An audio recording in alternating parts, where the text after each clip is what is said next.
আজকে উপস্থাপনায় নিয়ে এসেছি আদর্শ। আদর্শ আদর্শ মানে আমরা কি বুঝি? আদর্শ মানে এক কথায় মনে পড়ে বাবার কথা, কি তাই না? আদর্শ জলজ্যান্ত প্রমাণ হলো আমাদের পিতা। কিরকম অদ্ভুত তাই না?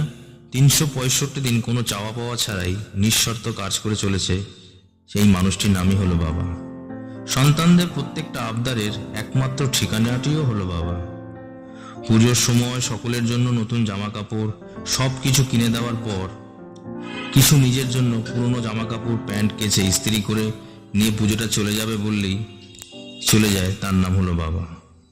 সন্তানদের আদর্শ শেখানোটির মানুষটি হলো বাবা।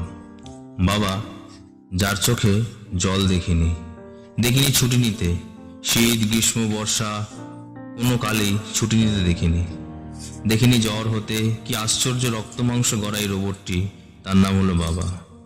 বাবার এমনই হয়, সমাজের এই নিঃস্বার্থ মানুষটির জন্য কোনো নাম হয় না। হ্যাঁ, 30টা বছর পার করলাম, আমিও বাবা। আজ বুঝি বাবা হওয়া কতটা কঠিন, মানে আদর্শবান বাবা হওয়া। বাবা, আজ 7 বছর হলো তুমি নেই, কিন্তু তোমার দেওয়া উপদেশ বকুনি আজ আমার আদর্শ হয়ে উঠেছে। ধন্যবাদ বাবা তোমাকে আমার মানুষ করার জন্য। ভালো থেকো বাবা, যেখানেই থেকো। অনেক শুভেচ্ছা রইল সকল পিতাদের।